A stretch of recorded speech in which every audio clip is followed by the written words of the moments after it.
Ducks in a Column is a web series on YouTube, and my job, I guess I was the creator, and I'm currently the director of it.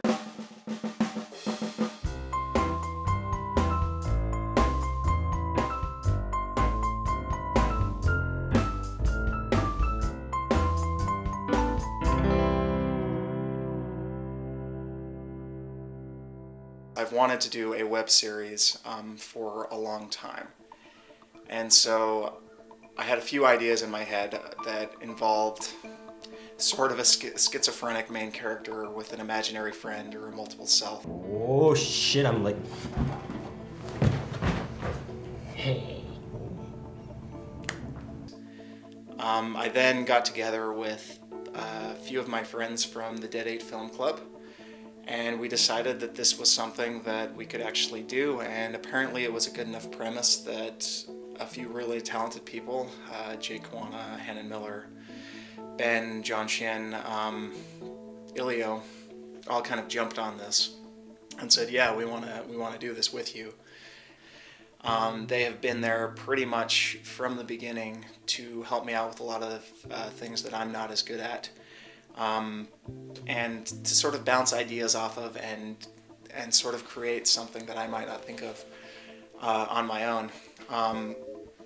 Jake, for example, apart from being just a fantastic actor, is an excellent cinematographer, has a great eye for light and framing. And so I usually, you know, when I get the chance to work with him, I really like to have him look at what we're doing. Even if I have a particular lighting setup in mind or a way that I want it to look visually, I usually try and get his approval or just have another set of eyes kind of look at it so that we can make sure that it's really going to be something that looks nice and sets the mood that we're looking for. The role as the DP is to kind of interpret what the director wants on a visual scale and make it practical. Kind of in charge of the lighting and the camera setups, so make sure that whatever vision that the director has, I can make it happen. Part of the fun that I have with making movies or making, you know, this little web series thing that we do, and part of the reason I keep doing it is you sort of build your own little family or your own little group of friends kind of inside this world. And we are all really interested in this stuff. Otherwise, we wouldn't be doing it. We wouldn't be spending our time trying to make something awesome. And out of that, you get a lot of really good relationships, and you know, that kind of feeling can be a little bit addictive as well. Plus, there's a certain amount of thrill that comes along with it. I'm doing it for fun, and it is fun. Chanel. How'd she knew I'd be here? Being two separate roles for one film as DP and as an actor, it has its challenges, but it's really a lot of fun doing it.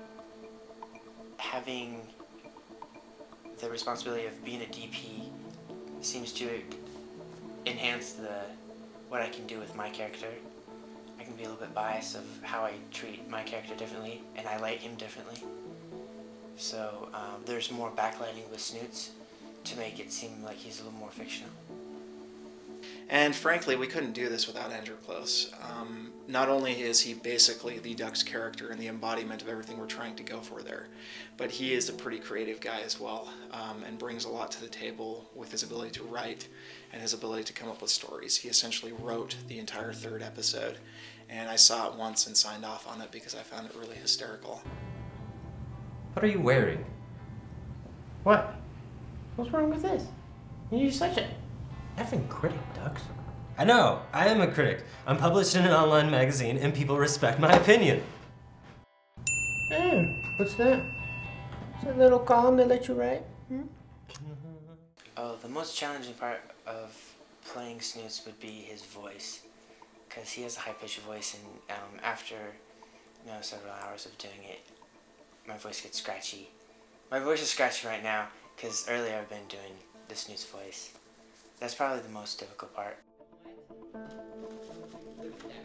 Hey, Jakey? Yes. Do we have to blue Jake? Actually, yeah. I know, it's my fault. Okay. I hate this. Take one. He's got full focus. But glad that your day's going all right. How much next we're gonna get?